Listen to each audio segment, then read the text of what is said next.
ପ୍ରିୟ ଶ୍ରୋତା ବନ୍ଧୁ, ଆପଣ କ'ଣ କେବେ ଜୀବନରେ ଦୁଃଖ କଷ୍ଟ ବ୍ୟତିବ୍ୟସ୍ତ ହୋଇଛନ୍ତି?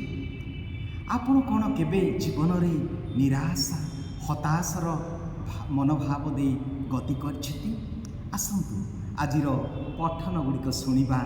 ବିଶେଷ ଭାବରେ ସୁସମାଚାରରେ ଏହି ଦ୍ୱିତୀୟ ସପ୍ତାହ ତପସ୍ୟା କାଳର ଏହି ଦିନ ଆମେ ଶୁଣିବାକୁ ପାଇବା ଯେ ଯୀଶୁ ଜେରୁସାଲେମ ଯିବା ପାଇଁ ପ୍ରସ୍ତୁତ ଅଛନ୍ତି। ଯୀଶୁ ଜେରୁସାଲେମ ପ୍ରତି ଲକ୍ଷ୍ୟ ରଖିଛନ୍ତି। ଆଉ ଜାଣୁଛନ୍ତି ଜେରୁସାଲେମ ଯିବାର ଅର୍ଥ। ସେ ଜାଣୁଛନ୍ତି ସେଠି ଧର୍ମଶାସ୍ତ୍ରୀମାନେ ପଣ୍ଡିତମାନେ ତାଙ୍କୁ କଷ୍ଟ ଦେବେ, ଶତ୍ରୁ ହସ୍ତରେ ସମର୍ପଣ କରିବେ, ତାଙ୍କୁ ସେଇଠି ନିହତ କରାଯିବ। ଏହିସବୁ ଭାବି ସେ ଜାଣିପାରୁନାହାନ୍ତି କେଉଁଠି ଯିବେ, କ'ଣ କରିବେ, କିଏ ସାନ୍ତ୍ୱନା ଦେବ, କିଏ ତାଙ୍କ ସହିତ ରହିବ। ତେଣୁ ସେ ଯାଉଛନ୍ତି ସେହି ପର୍ବତକୁ। ଯାଉଛନ୍ତି ଏକା ନାହିଁ, ତାଙ୍କର 3 ଜଣ ଶିଷ୍ୟ ଅତି ପ୍ରିୟ ଶିଷ୍ୟମାନଙ୍କୁ ନେଇ ପିତର ଯାକୁବ ଏବଂ ଜୋହନଙ୍କୁ ନେଇ ସେ ପାହାଡ଼ ଚଢ଼ୁଛନ୍ତି। ସେ ପାହାଡ଼ ଚଢ଼ୁଛନ୍ତି କେଉଁଠି?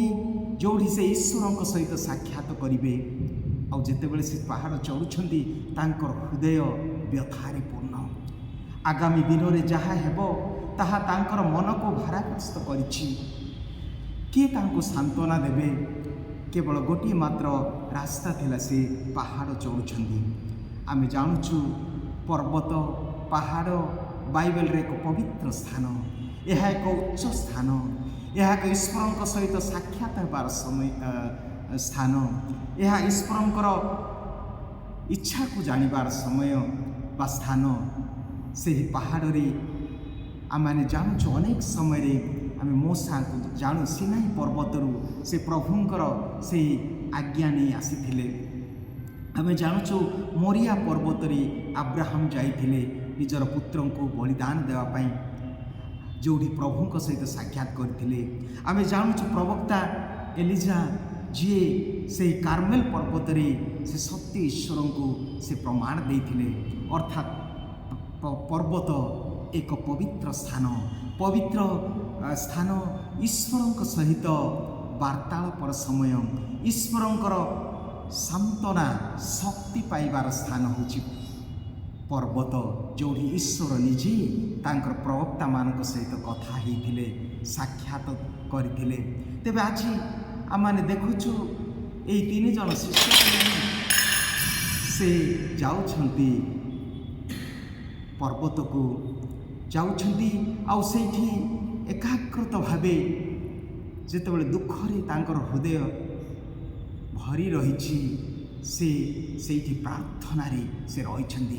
ଆଉ ଯେତେବେଳେ ଏହି ପ୍ରକାର ନିରାଶା ହତାଶା ଆଶାଶୂନ୍ୟ ଏବଂ ଏହିପରି ଭାବରେ ଯେତେବେଳେ ସେ ଅଛନ୍ତି ସେହି ପର୍ବତରେ ପ୍ରାର୍ଥନାର ସହିତ, ଆଉ ସେହି ସମୟରେ କିଛି କ୍ଷଣ ମୁହୂର୍ତ୍ତକ ଭାବରେ ତାଙ୍କର ମୁଖ ପରିବର୍ତ୍ତନ ହେଉଛି, ତାଙ୍କର ମୁଖ ଉଜ୍ଜଳ ହେଉଛି, ତାଙ୍କର ବସ୍ତ୍ର ଶୁଭ୍ର ହେଉଛି, ଆକାଶ ଖୋଲି ଯାଉଛି, ପବିତ୍ର ଆତ୍ମାଙ୍କର ସ୍ୱର ଆସୁଛି।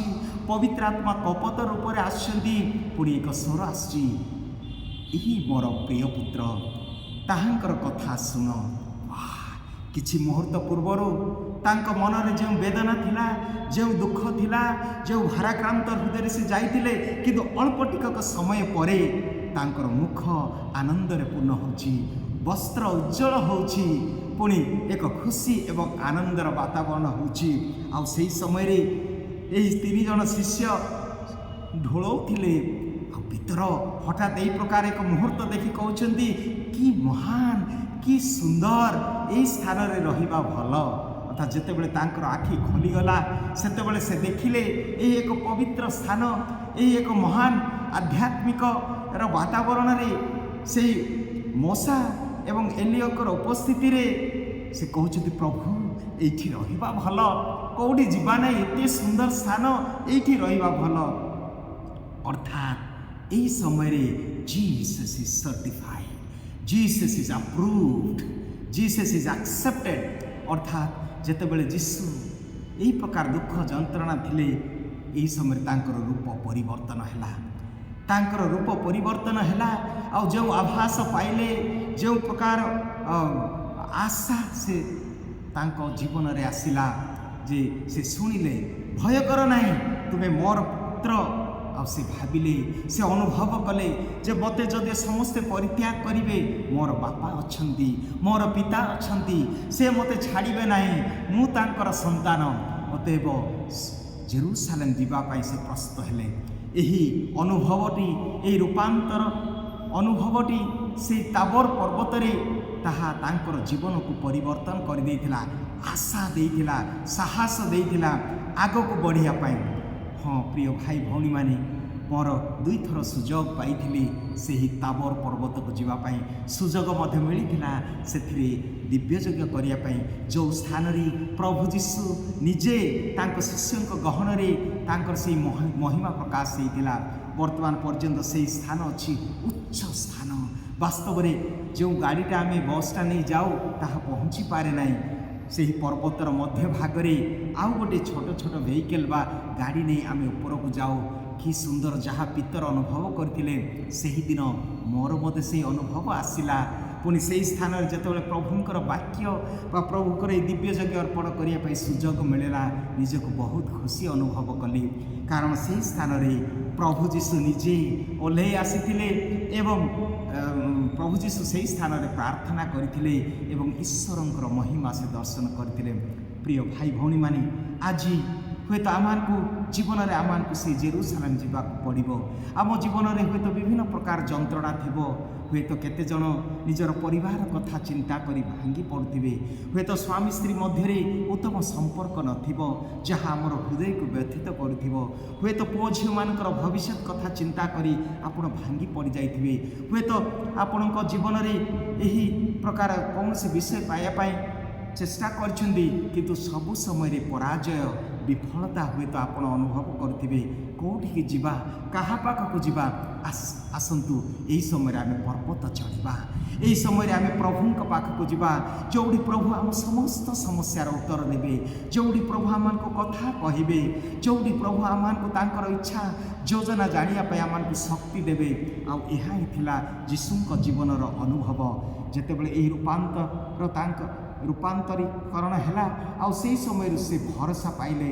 आशा पाइले साहस पाइले आग को बढ़िया पाई जी भी मत परित्याग करू किंतु मो बापा अच्छा मोर पिता अच्छा से मत के परित्याग करेंगे ना से मत के छाड़े ना आउ तेणु आज से पिता को आम मैंने देखापी जावा से समय जिते आम भांगी पड़ुचु जिते आम जीवन में आम आशा छाड़ी दौचु आसतु से पर्वत को चढ़ा आसतु से प्रभु पाखक जीवा जोटी प्रभु आम उत्तर देवे जोटी प्रभु आम आश्वासन देवे जोटी प्रभु आम समस्त समस्यार समाधान करेंगे तेरे आसतु प्रिय भाई भौणी माने आम निराश होगा ना आम भांगी पड़ा ना प्रभु आम सहित अच्छा पिता आम सहित अच्छा पितांकर प्रेम पितांकर सांत्वना पितांकर उपस्थिति जितेबाला आम ठारे अच्छी कौन बा अधिक आम दरकार करवा आज द्वितीय पठन रे साधु पाउल फिलिपियो मंडली निकट को लेखि कहती जे आम स्वर्गीय नागरिक